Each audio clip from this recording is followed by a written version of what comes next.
সকাল সকাল মেয়ের জন্য রুটি আর জেলি নিয়ে বসলাম। কারণ আজকে সকালে কোনো রান্না বান্না হয়নি, কারণ হচ্ছে আজ হচ্ছে একাদশী। তো আমি তো একাদশী, আর দেবরকে কালকে ভাত ছিল, একটু ডালের বড়া করে দিয়েছি, ওই পান্তা ভাত দিয়ে বড়া দিয়ে খেয়ে গেছে। প্রকৃতির জন্য রুটি আর জেলি। তো আজকে রান্না বান্নার চাপও নেই, কারণ হচ্ছে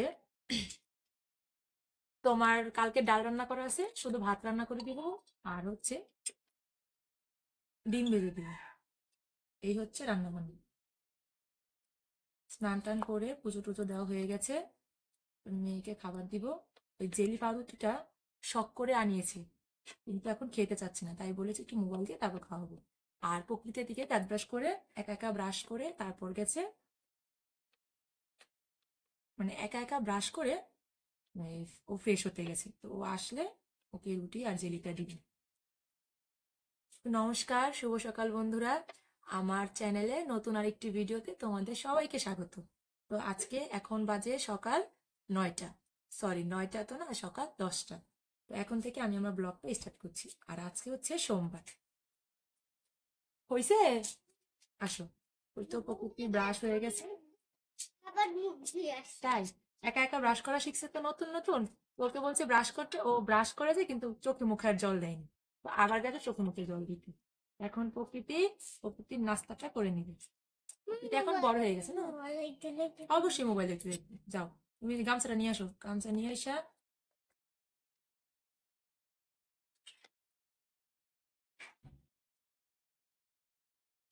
কালকে কিছু জামা কাপড় ধোয়া আছে ঘরে, শুকায়নি। প্রকৃতির বাবার প্যান্ট ধুয়েছিলাম, ওগুলো এখন ধুয়ে নিব। সরি, ধুয়ে তো নিব না, আজকে মাথা পুরা গবলেট হয়ে গেছে, ধুয়ে নিব না। মানে কালকে তো ধুইছি, শুকায়নি, ঘরে মেলে দিয়েছিলাম, এখন আবার রোদ্রে মেলেছি। সুন্দর করে মুছো, মুছো সুন্দর করে। একটা রুটি আছে, পরে বিকেলবেলা খেতে পারবা, ঠিক আছে? প্রকৃতির বাবা যাওয়ার আগে রুটি এনে দিয়ে গেছে প্রকৃতিকে। আর প্রকৃতির দিদা, প্রকৃতির কাকা কিছুদিন আগে ঢাকা গেছিল, 2-1 দিন আগে। তো প্রকৃতির দিদা প্রকৃতিকে জেলিটা কিনে পাঠাইছে। প্রকৃতির জেলি খাওয়ার ইচ্ছা হয়েছে, বলতেছে আমাকে, দিদা আমি তো কখনো জেলি খাইনি, আমার জন্য একটা জেলি পাঠাও। কিন্তু এখন ওর অতটা পছন্দ জেলিটা হচ্ছে না, কারণ খুশি লক্ষ্মী, না, এখানে বসো, এখানে বসো। প্রকৃতিকে তো রুটি দিয়ে দিলাম, এখন প্রকৃতি বসে বসে রুটিটা খাবে। আর প্রকৃতি এমনি তো আমার লক্ষ্যে একটা মেয়ে, আমি যেটা বলি সেটাই প্রকৃতি শোনে। তো হ্যালো বন্ধুরা, সবাই কেমন আছো? আমরা কিন্তু বেশ বেশ ভালো আছি। তোমরা কেমন আছো কমেন্টস করে কিন্তু জানাবে প্লিজ। আমার আরেকটি নতুন ব্লগ ভিডিওতে তোমাদের অনেক অনেক স্বাগত, আর রইলো আমার পক্ষ থেকে অনেক অনেক ভালোবাসা। তো আজকে হচ্ছে সোমবার, এই ব্লগটা হচ্ছে সোমবারের। তো দেখো, যথারীতি প্রতিদিনের মতো সকালের কাজবাজ শেষ করে ফেলেছি। আর আজকে হঠাৎ একটু মনে হলো শাড়ি পরি। তো শাড়ি পরলে ভালোই লাগে, কিন্তু বেশিক্ষণ আবার পরে থাকতে পারি না। দেখা গেছে ওই বিকালবেলা আবার চেঞ্জ করে ফেলি। তো শাড়ি টাড়ি পরে, মানে স্নান টান করে শাড়ি পরে গোপালকে সেবা দিলাম, তারপর প্রকৃতিকে খাবার দিলাম। আর আজকে হচ্ছে একাদশী। আজকে যেহেতু একাদশী, আজকে আমার রান্না বান্না নেই, কারণ হচ্ছে যেহেতু বাসায় আমরা 2জন মানুষ, আমি আর দেবর। তো আমি তো একাদশী, আর দেবর আর প্রকৃতি খাবে। প্রকৃতি তো ধরতে গেলে গুনার বাহিরে। তো কালকে যে ভাত রান্না করেছিলাম, ডাল রান্না করেছিলাম, ওইখানে ডাল রয়ে গেছে। তো ওই ডাল ফ্রিজে রেখে দিয়েছিলাম, অনেকটাই রয়ে গেছে ডাল। তো ওই ডালটা একটু গরম করে নিব, আর হচ্ছে একটু ভাত রান্না করে নিব। আর ওদের দুজনকে ভেবেছিলাম ডিম ভাজি করে দিব, পরে ভাবলাম থাক, একাদশীর দিন আর ডিমটা নাই ধরি। তো আমি তো একাদশীর দিন, যখন আমার মা মানে শাশুড়ি মা বাড়িতে না থাকে, তখন আমি কিছুই রান্না করি না।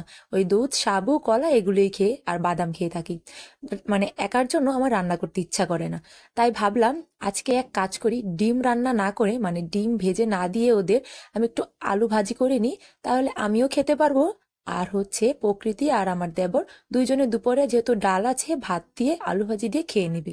ওই একটু জিরা ফোড়ন দিয়ে, একটু তেজপাতা ফোড়নে বা শুকনো মরিচ বা সাথে কাঁচা মরিচ ফোড়ন দিয়ে আলুগুলো একটু ভাজা ভাজা করে লবণ দিয়ে হলুদ দিয়ে ভেজে, তার মধ্যে নামানোর আগে একটু ধনেপাতা নয়তো বা একটু জিরার গুঁড়ো দিয়ে নামিয়ে যে ভাজিটা করা হয়, ওই ভাজিটা আমার কাছে ভালোই লাগে একাদশীর দিন। তো আজকে ভাবলাম ওটাই করে নিই, তাহলে আর ডিম আমাকে ধরতে হবে না, তাহলে প্রকৃতি ওর কাকা এগুলো দিয়ে খেয়ে নিবে। তাই জন্য ভাবলাম এই ভাজিটাই আজকে রান্না করে নিই। আসলাম পুজো দিতে। তো দুপুরের গোপাল সেবাটা দিয়ে নিই, গোপাল সেবা দিয়ে তারপর প্রকৃতিকে খাওয়াবো। আর আমি তো যখন রান্না করেছিলাম তখন বেজেছিল 12টা। তো ভেবেছিলাম ওই 12টার সময় এই মানে যে রান্না করেছি প্রকৃতিকে আর এখন খাওয়াবো না, একবারে দুপুরে 1:30টার পরে খাওয়াবো। তো আমি তখন রান্না করে অল্প একটু খেয়ে নিয়েছিলাম, সকালে তো পূজা দেওয়ার পর একটু প্রসাদ নিয়েছিলাম, তো একটু আমি আলু ভাজা খেয়েছিলাম। তারপর তোমার হাত মুখ ধুয়ে গোপালকে সেবা দিতে আসলাম। তো গোপালকে সেবা দিয়ে তারপর প্রকৃতিকে খাওয়াবো, আর দেবরের জন্য ভাত বেড়ে রেখে তারপর আমরা মা মেয়ে শুয়ে থাকবো। তারপর তো বিকালে টিউশন পড়ানো আছে। যারা আমার ব্লগ টুকিটাকি দেখেছো তারা তো জানোই আমার ডেইলি রুটিনটা কীরকম। তো দেখো গোপালকে সেবা দিতে এসেছি ঠিকই, এদিকে প্রকৃতি স্নান করে এসে গোপালকে গোপালেরকে আদর করতে গিয়ে ওর গোপালের জামা কাপড় এগুলো উল্টাপাল্টা করে ফেলেছে, তারপর সিংহাসনের ফুল টুল সরিয়ে রেখেছিল। মানে ও প্রতিদিনই স্নান করে এসে গোপাল সোনাকে আদর করতে যায়। ছোট মানুষ বুঝে না তো, তাই ও ভাবে ও আদর করছে, তাই জন্য কিছু বলি না এই কারণে ও গোপালকে অনেক ভালোবাসে, গোপালকে ওর ভাইয়ের মতো দেখে। ওর যখন একা একা লাগে তখন প্রকৃতি ওর খেলনাগুলো নিয়ে গোপাল সোনার সাথে বসে বসে একা একা কথা বলে। যদি কেউ হঠাৎ দেখে ভাববে যে হয়তোবা ও মানুষের সাথেই কথা বলছে, এরকমভাবে গোপাল সোনার সাথেও সময় কাটায়। তাই কিছু বলি না, থাক, ও যেহেতু গোপাল সোনাকে এতটা ভালোবাসে, গোপাল সোনা বুঝতেই পারবে যে ও ছোট মানুষ। তো গোপাল সোনাকে পূজা দিতে এসে তারপর প্রকৃতি আবার মাঝখানে দেখলে তো একটা বালতি নিয়ে আসছে, ওটা দিয়ে খেলা করছিল। তো বললাম, মা তুমি এখান থেকে যাও, আমি পূজা দিয়ে নিই, তারপর তুমি আমাকে বলো। পূজা দিয়ে দুপুরের খাওয়া দাওয়া শেষ করে অনেকটা সময় মা মেয়ে শুয়েছিলাম। তারপর আমি ঘুম থেকে উঠে টিউশন পড়ালাম, আর এখন বাজে বিকাল 5টা 15। তো এখন আসলাম আমাদের রুমের বিছানাটা ঝাড়ু দিতে, তারপর ওই রুমের বিছানাটা ঝেড়ে ঘরটা ঝাড়ু দিয়ে নিব।